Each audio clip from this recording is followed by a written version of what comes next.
tentang masalah latar belakang, membahas tentang teori konsumsi, investasi, maupun government expenditure itu berawal dari teori dari Keynes tentang masalah pendapatan nasional. Jadi Y sama dengan C plus I plus G plus X min M. X ini ekspor, M ini import. Kalau dirumuskan begini, ini disebut gross domestic product atau produk domestik bruto. Jadi bukan produk nasional bruto. Nah, kalau ditambah F, ini baru rumus ini menjadi produk nasional bruto.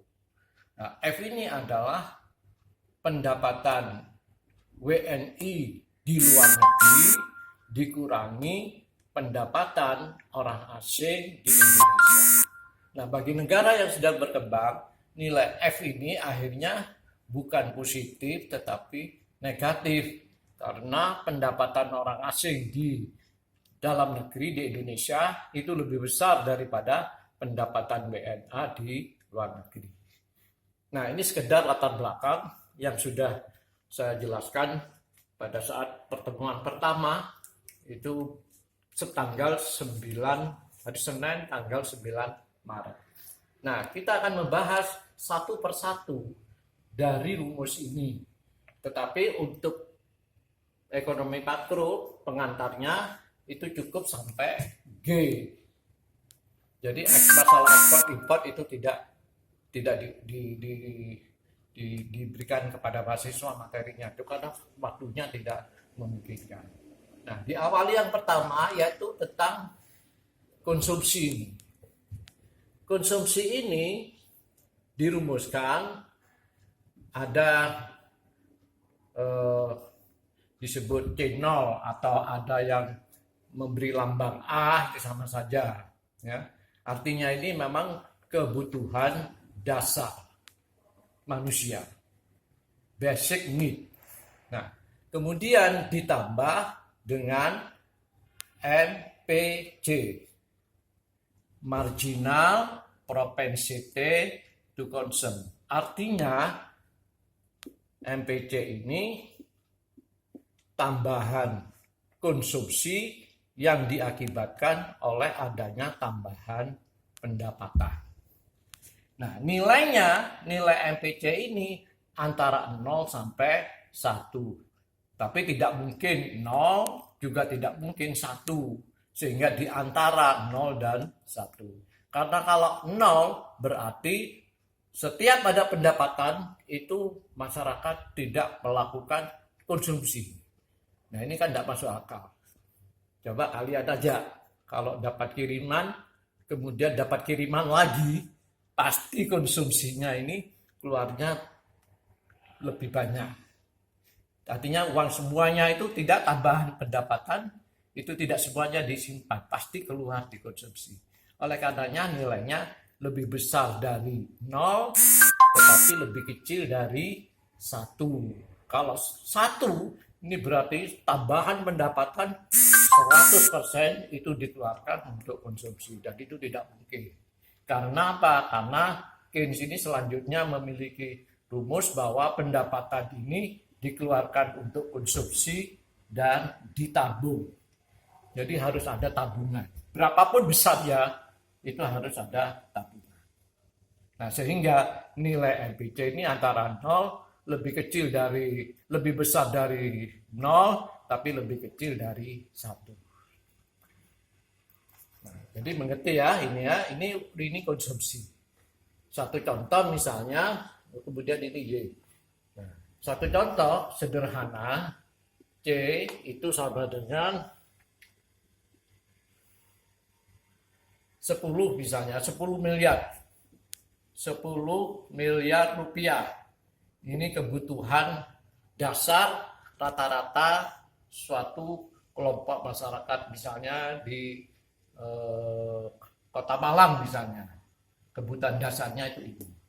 Kemudian ditambah MPC yang tadi besarnya lebih besar dari 0 tapi lebih kecil dari 1. Misalnya 0,7 kali Y. Ini contoh rumus yang penerapannya pada matematika. Secara matematika, konsumsi sama dengan kebutuhan nasional 10 miliar, kemudian ditambah 0,7 ini perilaku konsumsi MPC kali J. Nah, ini satu contoh fungsi konsumsi. Bagaimana fungsi konsumsi ini menggambarkan? Jadi digambar. Nah, ada langkah-langkahnya. Langkah pertama ada yang namanya break even point. Artinya bahwa pendapatan yang dimiliki oleh masyarakat ya, itu sama dengan konsumsi. Jadi BEP tidak ada S. Kalau ditanya berapa Pak S-nya, padahal rumusnya kan ini. Nah, kalau begini berarti S-nya sama dengan 0. Nah, jadi Y sama dengan C, itu namanya YBEP, break even point. S-nya sama dengan 0. Nah, kalau ini dilanjutkan secara matematik, Y sama dengan C, C-nya kan diketahui 10 plus 0,70 Y. Nah, sesama Y ini dipindah sehingga Y min 0,70 Y sama dengan 10. Nah, ini kan satu ini secara matematika. Jadi 1 dikurangi ini sama dengan 0,30 Y sama dengan 10. Sehingga YBEP itu sama dengan 10 dibagi 0,30 atau sama dengan 100 atau 1000 dibagi 30. Ya, atau 100 dibagi 3 sama dengan 33,33. Nah, ini YBEP-nya itu segitu. Jadi artinya itu bahwa kalau kita punya pendapatan 33,33 miliar dengan persamaan konsumsi semacam ini, maka masyarakat itu tidak akan memiliki saving seperti yang ditulis ini, maka savingnya 0. Jadi pada saat pendapatan ini 33,33 miliar rupiah. Jadi savingnya 0. Nah, ini bagaimana menggambarkan ini? Menggambarkan persamaan konsumsi, menggambarkan BEP, YBEP, dan saving 0 ini bagaimana? Nah, marilah kita ikuti, lihat tahapan di dalam menggambar. Yang pertama, kita harus membuat garis vertikal dan horizontal. Langkah pertama ini, vertikal dan horizontal.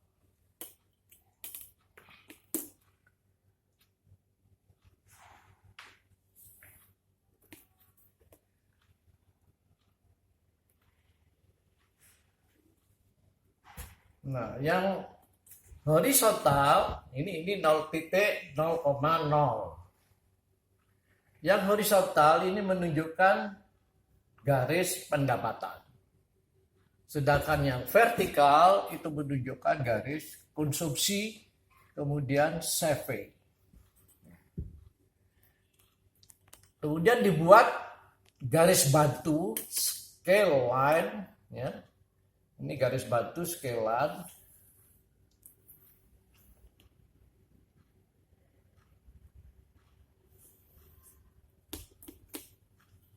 Scale line, garis batunya ini. Nah, di mana garis batunya membelah vertikal horizontal itu menjadi 2, jadi 45 derajat. Ya, 45 derajat. Jadi ini kan 90 derajat. Nah, selanjutnya kita tentukan, ini ada 10.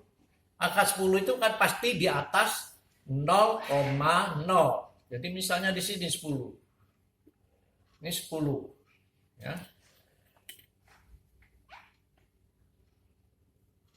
Nah, dari titik 10 ini baru dibuat garis konsumsi. Ya, ini garis konsumsi.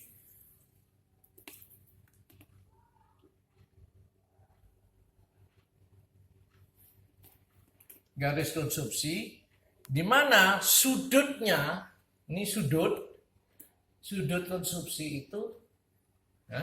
Nah ini sudutnya itu didasarkan kepada besarnya MPC. Jadi sudut ini ditentukan sama dengan ini. Jadi kalau ini yang lurus ya, di atas kan konsumsi C, yang lurus ini kan Y. Jadi ini 100, konsumsinya 70.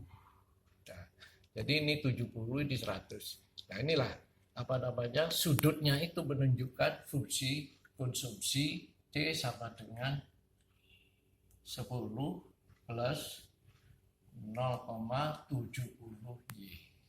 Nah, sudah. Inilah garis konsumsi. Nah, garis fungsi konsumsi ini akan memotong scale line itu di titik itu.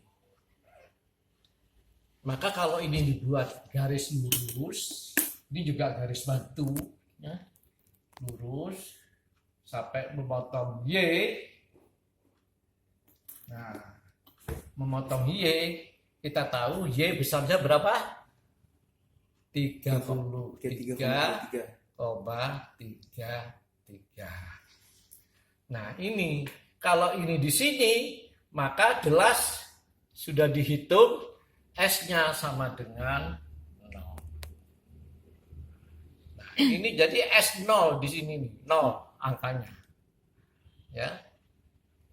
Nah, sekarang bagaimana menggambarkan saving? Saving, ya. Saving itu kan sama dengan dari dasar ini. Berarti kan saving sama dengan Y min C. Y min C. C-nya 10, 0,70 Y. Nah, kalau dibuka min-nya maka S sama dengan Y min 10 min 0,70 Y. Sesama Y, 1 Y dikurangi 0,70 Y, maka akan sama dengan 0,30 Y dikurangi 10. Inilah persamaan saving. Bagaimana menggambarkan ini? Nah, kita lihat kembali ke grafik. Ya, ini kan 10.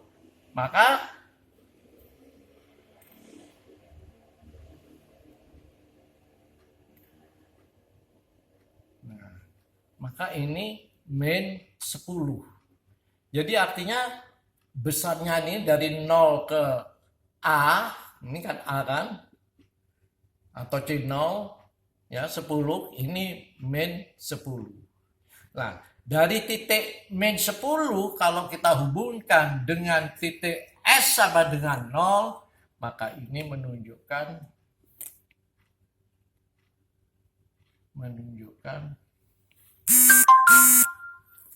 persamaan saving. Nah, ini persamaan saving sama dengan min 10 plus 0,30 Y. Nah, sehingga kalau kita tahu bahwa kalau ini MPC, Kalau ini MPS, marginal propensity to saving. Kalau ini marginal propensity to consume. Nah, sehingga bisa disimpulkan MPC ditambah MPS ini sama dengan 1. Nah, inilah. Jadi bagaimana fungsi konsumsi, ya, tahapannya, kemudian dikerjakan sampai bagaimana menggambarkan yang benar. Jadi ada tahapannya. Jadi mahasiswa tidak bisa kemudian melukis seperti yang Pak Munji kirim melalui si akad itu. Jadi ada tahapan tadi. Tahapan pertama membuat garis horizontal dan vertikal. Berarti sudutnya 90 derajat. Langkah kedua kita membuat garis scale line, yaitu membelah antara 90 derajat sudutnya dibagi 2, 45 dibuat garis scale line. Ini garis bantu. Kemudian tahapan ketiga yaitu menggambarkan bagaimana fungsi konsumsi ini setelah kita hitung. Nah, 10 ini tarik garis. Ditentukan oleh sudut kemiringan. Sudut kemiringan inilah yang berasal dari MPC, yaitu 70 bagi 100 atau 7 dibagi 10, sama saja. Ini adalah sudut kemiringan untuk menentukan fungsi konsumsi. Nah, fungsi konsumsi ini berpotongan dengan scale line di sini. Inilah yang disebut titik break even point, BEP. Ini garis batu ke bawah memotong Y. Nah, titik potong dengan Y inilah menunjukkan bahwa YBEP itu sama dengan C. Jadi titik ini menunjukkan Y sama dengan C. Kalau Y sama dengan C, maka S-nya sama dengan 0. Jadi ini sama dengan titik saving 0. Nah, selanjutnya menggambarkan saving itu sesuai dengan rumus Y sama dengan ini. Yang dari sini ini. Nah, ya, ini matematika ini, ya. Selanjutnya ini kalau persamaan C-nya sepadan ini maka akan bisa dipastikan hasilnya itu sama dengan S minus 10 plus 0,30 Y. Nah, di mana 0,30 untuk S itu adalah MPS, kemudian 0,70 untuk C itu namanya MPC. Kesimpulannya MPC ditambah MPS sama dengan 1. Nah, atas dasar inilah maka bisa menggambar bagaimana fungsi konsumsi dan fungsi saving. Jadi demikian tahapan-tahapan yang harus saudara lakukan. Jadi tidak bisa kita langsung menggambar seperti ya gambar langsung begini, tetapi ada tahapan cara menggambarkan grafik yang didasarkan hasil perhitungan. Saya kira demikian para mahasiswa. Mudah-mudahan apa yang saya jelaskan ini lebih mudah membaca materi yang sudah saya kirimkan melalui si akad